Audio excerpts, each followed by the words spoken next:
between Homesick and What Separates Me From You?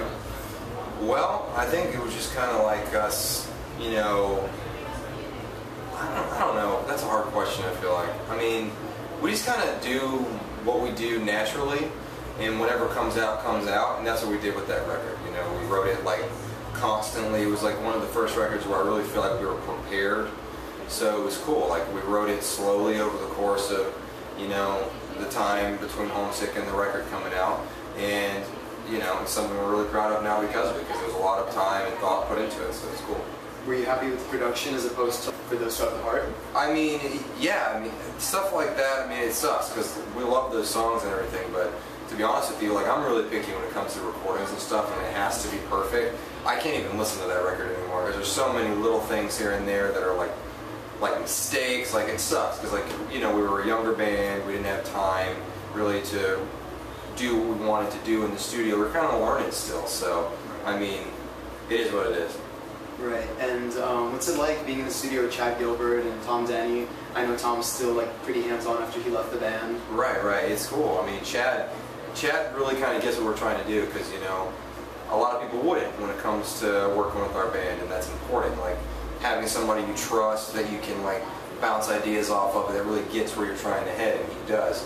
So there's that. And then Tom, I mean, I just never really understood why bands, especially if people end on good terms and you're still actually friends, if somebody's a part of your whole, you know, business, why would you ever want to cut them out if you don't have to? You know what I mean? It's like, he's a great writer. Me and him wrote together always, so it's like, why stop now? We're still friends, so he's still a part of it. I noticed on this record, you guys had that song, All Signs Point to Lauderdale. Mm-hmm. Was that kind of like a big, I don't want to say fuck you, but kind of like a big, you know, here we are now to all the haters that you were calling out in like Monument, where you're like, I'm going to do this, this is what I want, no matter what, and now here I am doing it and living the dream? I mean, I usually don't, I don't know, it's usually about like whatever you take away from the song, but that song to me was just about, you know, getting out of like a place that you're unhappy with, like growing up in like a town you just absolutely hate, and people you care about just don't really care. You know, like people, it feels like you just get stuck places, you know, like, and people just don't care. Like, I've got friends that still live in Ocala, they're still doing the same shit they were doing 5 years ago, you know what I mean? It just sucks. It's like that feeling like, I want to do something more with myself and I'm going to go do it. I get a lot of people asking if the title is like a negative thing for Fort Lauderdale. It's not at all. It's just this little, that's how a lot of our song titles are. It's like this little like backstory, and that was just like the title of like everything that happened with me and a group of friends. So gotcha. It ended up me and Josh walking down the street half naked in this really sketchy part of West Palm Beach with all our suitcases. Oh, man.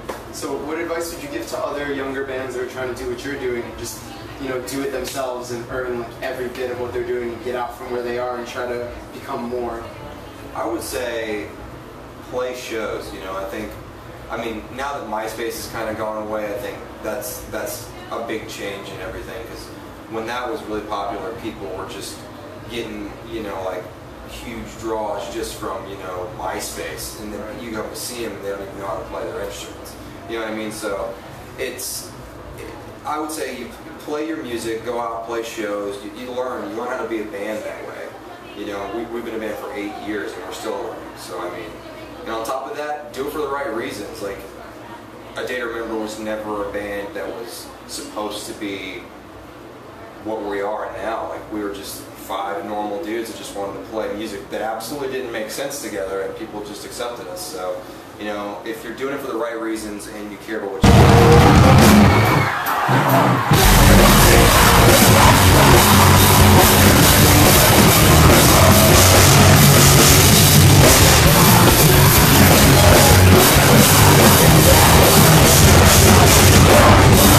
What would you say is the best part of seeing your music go from just local Ocala shows to like this big worldwide thing where there's like hundreds of thousands of kids at your shows? It's crazy, man. Like I said, it's just it was never planned. It was never meant to be like this. It just happened. So it's crazy to me to see people like really take like it's crazy the meaning people get behind our songs and stuff, man. It's like you come to some of our shows and like when we play headlining shows, I'm sure it'll be like this today, but sometimes, man, it's almost like and I know this sounds crazy, but like these kids, like are so passionate about some of these songs. It's just like, it's almost like a spiritual experience. It's like crazy, man. You're just up there, it's like, I don't even understand it myself. It's like, yeah, this is what I went through in my life, and these songs make me feel better too, but it's crazy to see that help other people too, man. That's, to me, I mean, what's more important than that? If you can play shit that you care about, and it's helping somebody else get through some shit in their life, I think that's incredible. Couldn't have said it better. Jeremy, thank you for your time. Really appreciate it. Once again, this is Steve with Fight Like Interviews. Thanks for tuning in.